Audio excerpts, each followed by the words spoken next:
भाजपा सरकार का एक साल, राजस्थान बेबस और बेहाल।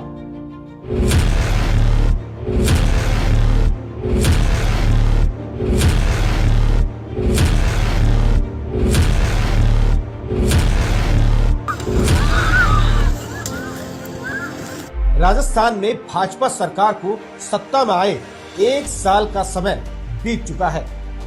भाजपा सरकार की इस नाकामी के एक साल में राजस्थान की जनता बेबस और बेहाल दिखी है। एक साल पहले दिल्ली से पर्ची आई और पर्ची में ऐसा डमी मुख्यमंत्री चुना गया जो दिल्ली के इशारों पर काम कर सके।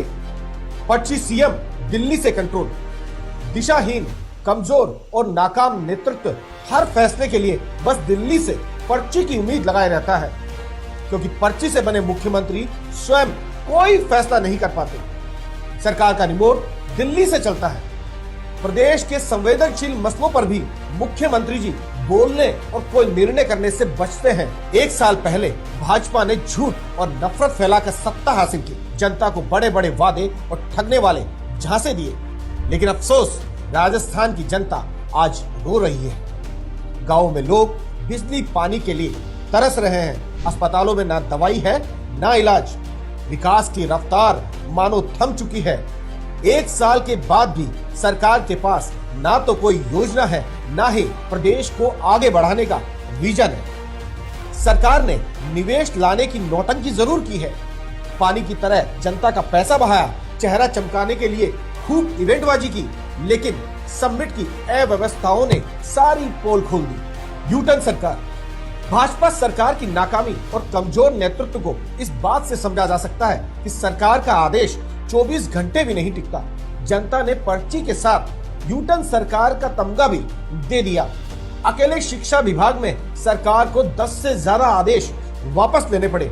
सफाई कर्मियों की भर्ती, पार्षदों की नियुक्ति, पुलिस सेवा में आयु वर्ग की छूट और ट्यूबवेल पर रोक लगाने वाले बिल पर भी सरकार की खूब किरकिरी हुई। अपराध और महिला अत्याचार। प्रदेश में कानून व्यवस्था दम तोड़ चुकी है। राज्य में जंगल राज जैसे हालात हैं। जोधपुर में 15 दिन में 5 छोटी छोटी बच्चियों से दरिंदगी की घटना ने प्रदेश का सिर शर्म से झुका दिया। बालोतरा में दिन दहाड़े बेटी का अपहरण, भरतपुर में माफियाओं द्वारा महिला की पिटाई, रूपनगढ़ में खुलेआम गोलीबारी और गुंडागर्दी की घटनाएं प्रदेश की बेलगाम कानून व्यवस्था का सबूत है। प्रदेश में बीते एक साल में करीब 7,000 महिलाओं के साथ दुष्कर्म हुआ है, यानी प्रदेश में हर दिन औसतन 18 से 19 छोटी छोटी बच्चियों और महिलाओं के साथ दरिंदगी हुई है। उदयपुर में 15 साल के छात्र देवराज की हत्या हो या फिर जोधपुर का अनीता हत्याकांड और समरावता की घटना, मुख्यमंत्री के श्रीमुख से एक शब्द नहीं निकला।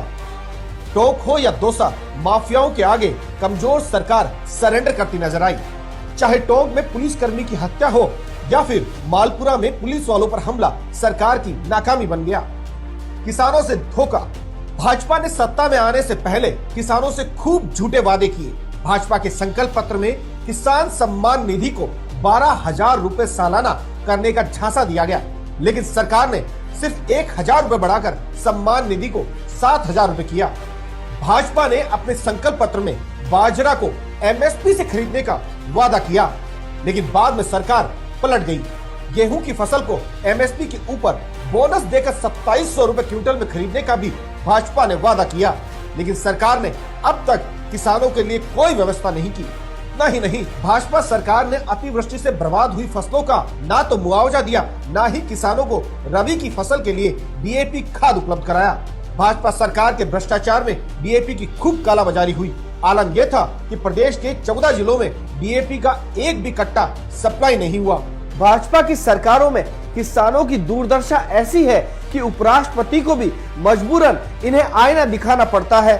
कृषि मंत्री जी, एक एक पल आपका भारी है। मेरे आपसे आग्रह है और भारत के संविधान के तहत दूसरे पद पर विराजमान व्यक्ति आपसे अनुरोध कर रहा है कि कृपया करके मुझे बताइए, क्या किसान से वादा किया गया था और वादा किया गया वादा क्यों नहीं निभाया गया और वादा निभाने के लिए हम क्या कर रहे हैं। भाजपा के किसान विरोधी रवैये को इस बात से समझा जा सकता है कि इनके कृषि मंत्री स्वयं कहते हैं कि लोन लेना और उसे नहीं चुकाना किसान की आदत बन चुका है। कर्जा माफ कर देना और बार बार कर्जे लेने की प्रवृत्ति किसान की रुकनी चाहिए। कर्जा लेना और उसको माफ कर देने से किसान की मानसिकता पर कुछ फर्क पड़ता है, फिर एक आदत बन जाती है कर्जा ले लेना और उसको नहीं देना। इसलिए इस प्रवृत्ति को रोकना पड़ेगा। और बनते ही कृषि मंत्री डॉक्टर किरोड़ी लाल मीणा ने कहा कि किसान की आदत खराब हो गई है, वो लोन लेता है और नीयत खराब होती है, वो चुकाता नहीं है, इसलिए उसको लोन नहीं दिया जाए और उसका लोन माफ नहीं किया जाए। तो किसान की नहीं है ये किसान को गुमराह करने का काम कर रहे हैं। बाजरे की खरीद का क्या हुआ? किसान को 12,000 रुपए किसान सम्मान निधि मिलनी थी, उसका क्या हुआ? 6 घंटे बिजली का क्या हुआ? बीज मिलते थे, उस बीजों का क्या हुआ? आज जो अतिवृष्टि में जो किसान की फसलें खराब होगी उसके मुआवजे का क्या हुआ? डीएपी खाद का क्या हुआ? भाजपा ने अपने संकल्प पत्र में 2.5 लाख और मुख्यमंत्री भजनलाल जी ने बजट में पहले साल 1 लाख और कुल 4 लाख सरकारी नौकरी का वादा किया, लेकिन 1 साल बीतने के बाद भी युवा नौकरी के लिए भटक रहे हैं। भाजपा सरकार ने नौकरी के नाम पर सिर्फ छलावा किया।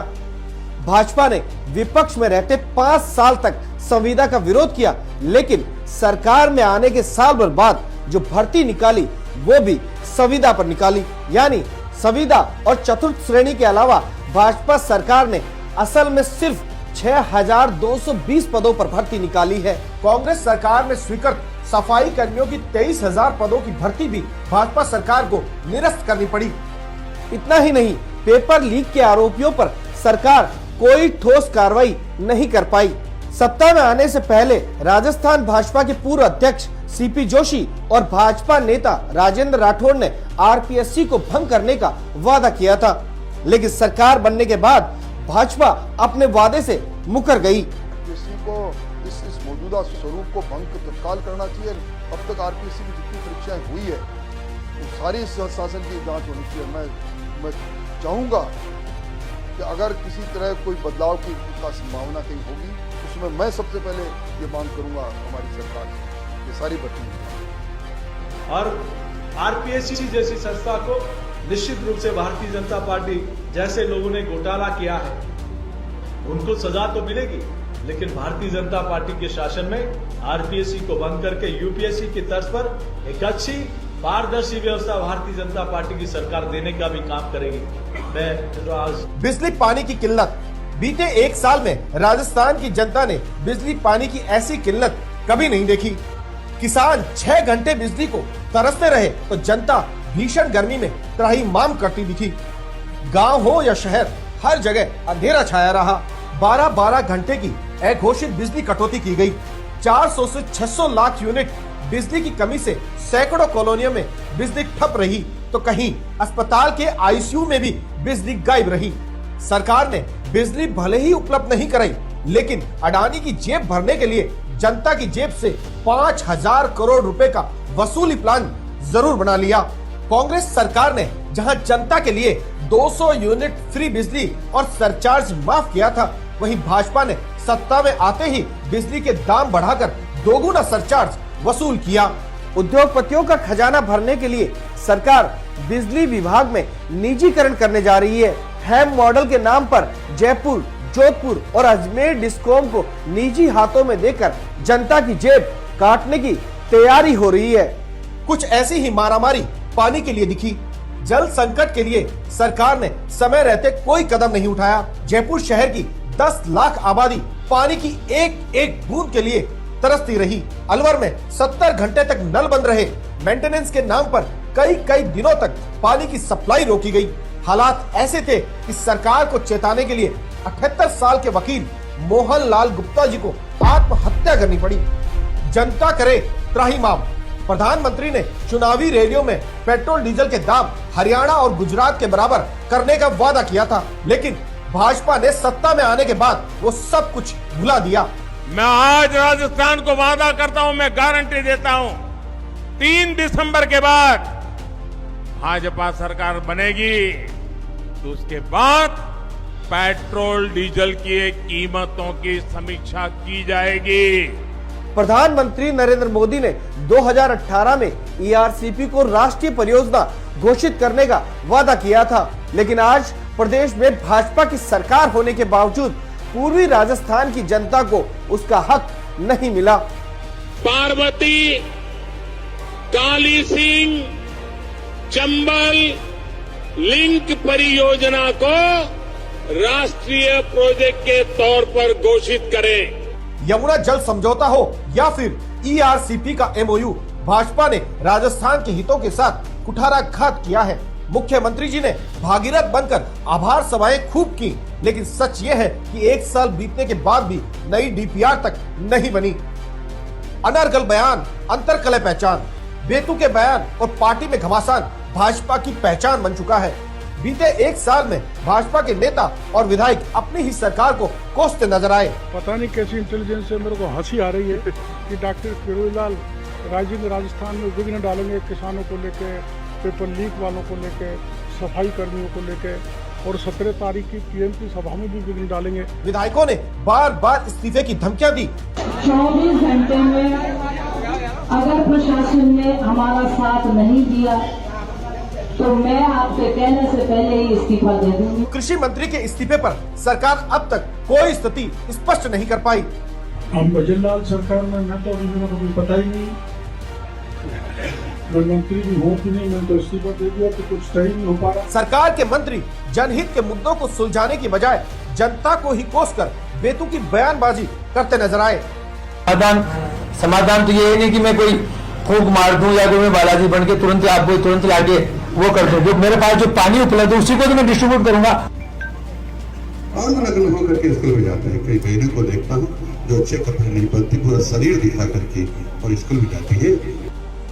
आपको जो नियम कानून लागू करना वो कर दो, बोल करके हतोत्साहित मत करो। अनारगल बयानबाजी नहीं करनी चाहिए। मेरे से बहुत बड़े आदमी हैं, लेकिन ऊपर तक मैसेज ठीक नहीं जाता है। लोग हमें टोकते हैं, कहते हैं कि तुम्हारा शिक्षा मंत्री किस तरह का बयान दे रहा है। तो मुख्यमंत्री जी से भी आग्रह करूंगा कि थोड़ा शिक्षा मंत्री जी को बुला करके सलाह दे कि ऐसा नहीं बोलना चाहिए, इसे शिक्षकों का अपमान नहीं होना चाहिए।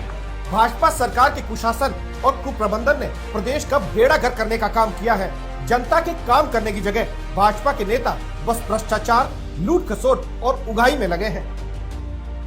मैं सबके सामने कह रही हूँ, तुम्हारा भक्त बुलाओ, 1 नंबर का भ्रष्ट चोर उचक्का पैसे लिए और इससे भी पैसे मांग रहा है। ऐसे थोड़ी हो जाएगी लीज की फ्री, तो नियमानुसार है भाई, ऐसे कैसे नहीं हो जाएगी लीज फ्री। क्या सेवा पूजा करते थे, काम कर ही नहीं रहे। सुबह से शाम भ्रमण करो, भ्रमित करो, भाषण दो और भ्रमित करो। इसके अलावा कोई दूसरा काम ही नहीं है इनके पास में।